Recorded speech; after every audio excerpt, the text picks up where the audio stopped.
Assalamualaikum warahmatullahi wabarakatuh and good day everyone. Today's video we are going to talk about the Aquino regime and the implication of the evolution of the Philippine bureaucracy and its capacity. Please make sure to finish this video to learn a lot. The Philippine administrative system has evolved through a complex history marked by colonial domination, struggle for independence, authoritarian rule, and democratic transition. Each historical period significantly influenced how governance structure were organized and how public administration was delivered. A critical moment of transformation occurred during the presidency of Corazon Aquino, who assumed office following the ousting of Ferdinand Marcos in 1986. Her administration sought to rebuild democratic institutions, reform a deeply politicized bureaucracy, and restore public trust and governance. However, despite significant efforts, many challenges persisted due to deeply rooted political practices and institutional weaknesses. To further understand our lesson today, let us move on to the evolution of the Philippine bureaucracy before the Aquino administration. Colonial Foundation. May tatlong country na nag-colonize sa ating bansa. Ito ang Spain, Amerika, at ang Japan. During the Spanish colonial period from 1565 to 1898 na tumagal ng 333 years, the Philippine bureaucracy was highly centralized and hierarchical, kung saan pinamunuan din tayo ng mga opisyal at pare na Kastila, kung saan nagdulot ito ng patronage system. Ang patronage system, mas mahalaga, mas pinapahalagahan yung personal loyalty and yung social connection kesa doon sa kakayahan ng tao sa public service. Yung Filipino participation din sa pamahalaan natin is unti-unti nang nawawala. And then the American period, which lasted from 1898 to 1946. So sila yung nag-introduce ng modern civil service practices. Kasama dyan yung merit-based hiring and yung pagsastandardize ng mga examination. However, true empowerment of Filipino within the bureaucracy was limited dahil nga yung parang gi-retain pa rin ng Amerika yung control over our administrative function. Then, the Japanese occupation from 1942 to 1945. Yung bureaucracy natin was militarized and ginamit lamang as a tool for wartime control and propaganda. And the primary goal of our administration that time is survival, no? Maintaining order under the Japanese occupation forces. And then, post-war independence in the Marcos era. So, after natin makuha yung independence natin in 1946, efforts were made to professionalize the civil service and strengthen democratic governance. The problem is naudlot ito dahil nga sa mga nakasanayan nilang political patronage, nepotism, and corruption. Tapos, yung government services natin is naging tool for rewarding political allies. Then, pumasok itong si Ferdinand Marcos, umupo na siya sa pwesto. Mas pinalala niya yung situation, no? Marcos expanded and politicized the bureaucracy to an unprecedented extent. Government agencies were restricted to ensure loyalty to the executive, and key positions were awarded based on political alliance kesa doon sa kakayahan nga ng mga tao to serve the public to.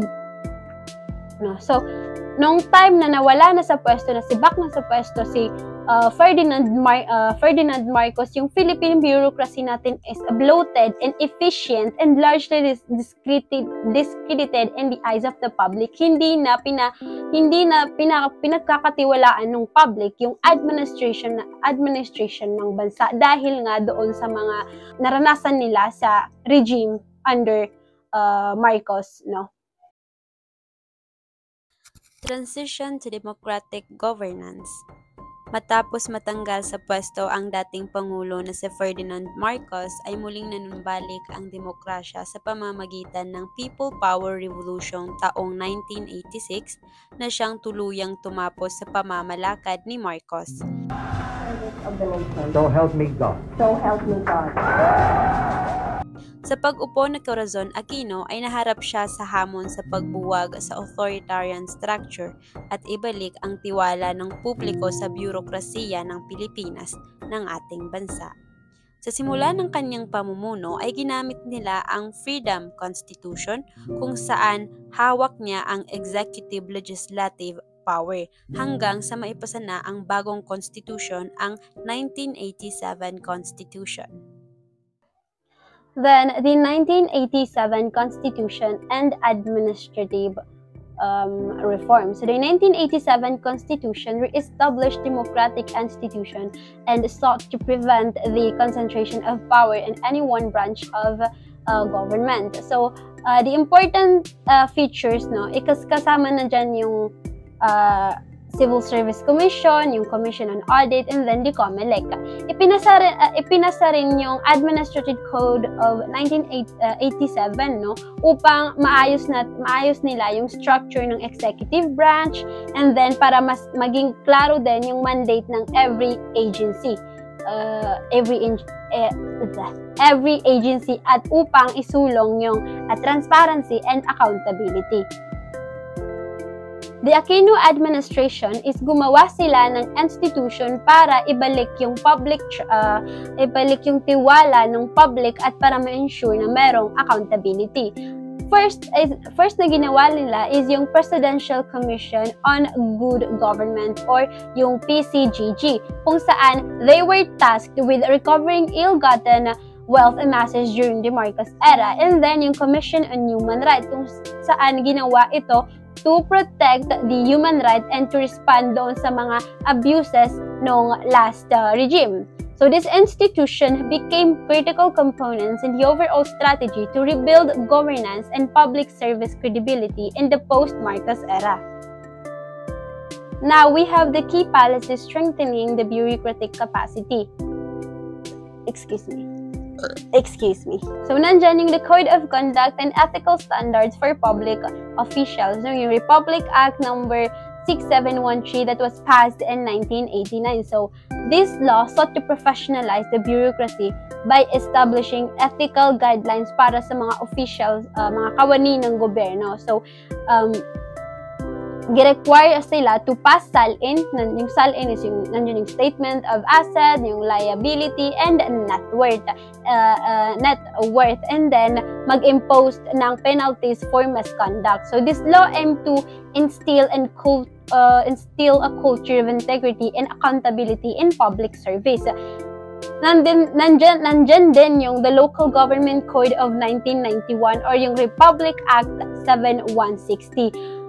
The Local Government Code of 1991 represented a landmark in the Philippines governance by institutionalizing decentralization. Yan yung decentralization kung saan binigyan ng karapatan na i-manage nung decentralization kasi meaning yan is yung pag-transfer ng power or authority sa mga local government units katulad ng municipality, mga provinces, and cities para mas mapadali yung pag-deliver ng public service. Ngayon, ano nga ba ang mga challenges na naharap itong reform agenda ng Aquino administration? So, una is yung political instability. The Aquino administration faced numerous attempts between 1986 and 1989 which significantly disrupted governance and diverted resources away from the development and reform efforts. No? So, political instability, pinahina nito yung the public confidence in government reforms and constrained the administration's ability to implement long-term programs effectively. And then yung institutional resistance.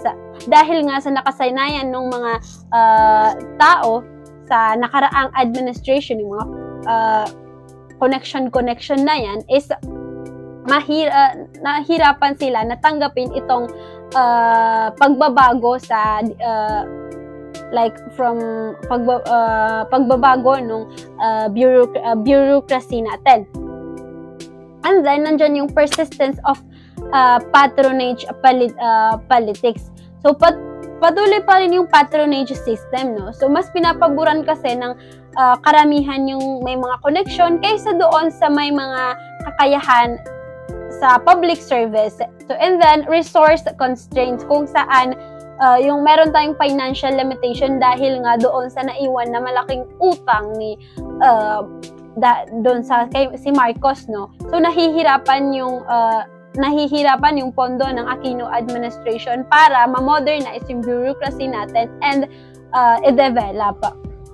And now, the implication of the evolution of the Philippine bureaucracy and its capacity. So, meron tayong positive development, no, kung saan yung administration ni Aquino is it made a significant strides in democratizing governance by restoring, no, naibalik nito yung check and balances, mas strengthen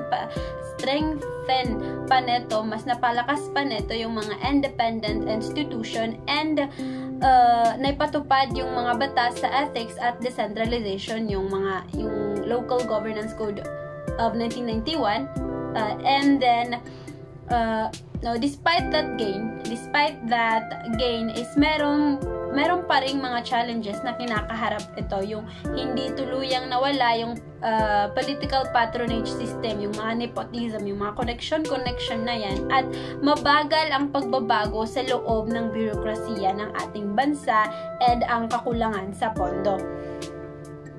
So, yung long-term impact nito is yung reforma ni Aquino is naging foundation ito ng mga sumunod pang administration niya. But the true changes, yung tunay talaga na pagbabago is yung tunay talaga na pagbabago sa bureaucracy natin, sa Philippine bureaucracy, is it needs a lot of time, an ample time, and tuloy-tuloy na pagsisikap. And yung pagbabago ng yung pagbabago ba nung nakasanayan na ginagawa ng mga officials natin sa ating pamahalaan.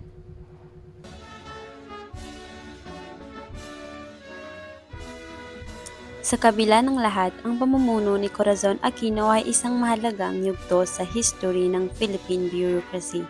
Ngunit sa kabila ng maraming hamon, sinubukan nilang itayo ulit ang demokrasya sa ating gobyerno, kung saan pinapakita sa mga karanasan na ito na hindi lamang nakasalalay sa batas ang tunay na reforma, kundi sa pagbabago ng mga nakasanayang pag-uugali sa loob ng ating public sector.